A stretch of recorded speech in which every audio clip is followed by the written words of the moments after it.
Hello, in this video we will be covering how to create the classification declaration sub-element of the encoding description in the TEI header.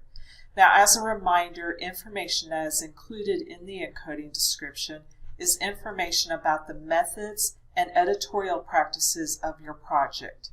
Now, in particular, the classification declaration element includes information about descriptive classification schemes used in the TEI header. Now, if you go to your TEI document, you have already created a project description and editorial practices declaration sub-elements with the previous video. If you go to the end of your editorial practices declaration, click there and hit enter. And this is where we're going to add our classification declaration element. Add a greater than symbol, type CL, and the classification declaration element is highlighted, and hit enter. As you can see, a sub-element was added when we added the classification declaration element, and that's the taxonomy sub-element. The taxonomy sub-element defines typology that is used in your TEI header. In our exercise scenario, we have a local taxonomy that was created for creating IDs for the encoders that were part of the project. We also have an ID that we assign to the local taxonomy as a whole.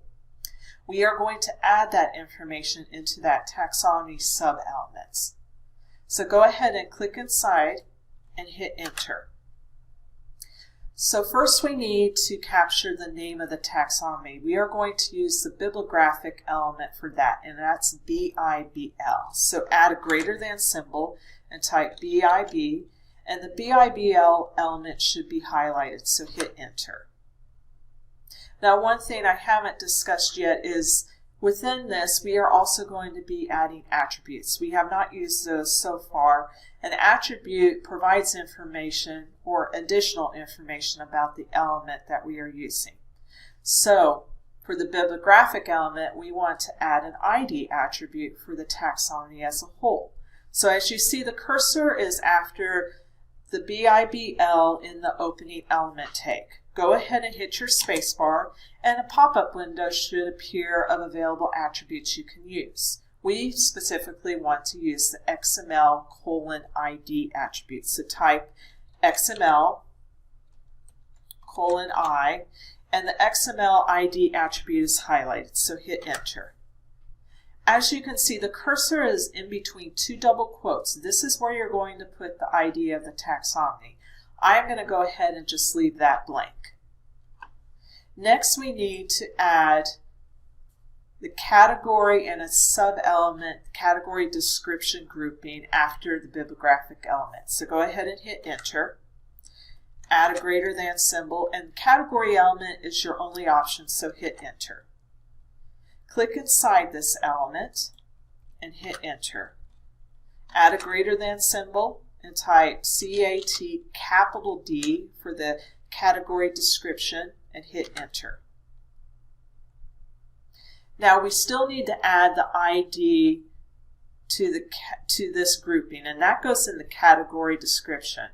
So go ahead and click in the opening element tag after the Y, hit spacebar. As you can see, since you've already used the XML ID attribute, hit enter because it's already highlighted.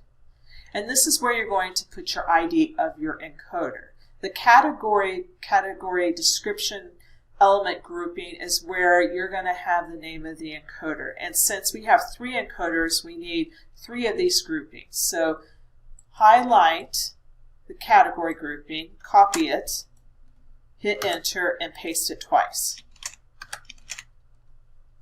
Now you have a category grouping for each of the encoders and an XML ID attribute for each of those where you would put the ID in. And then you also now have a bibliographic element for the name of the taxonomy and the idea of the taxonomy as a whole. You have just finished creating the classification declaration sub-element of the encoding description. That completes the encoding description section. That includes a project description, an editorial declaration, and a classification declaration sub-elements. This concludes this video.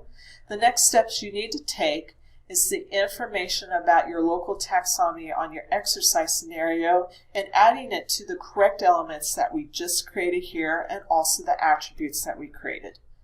In our next video, we will be covering how to create the profile description sections of the TEI header.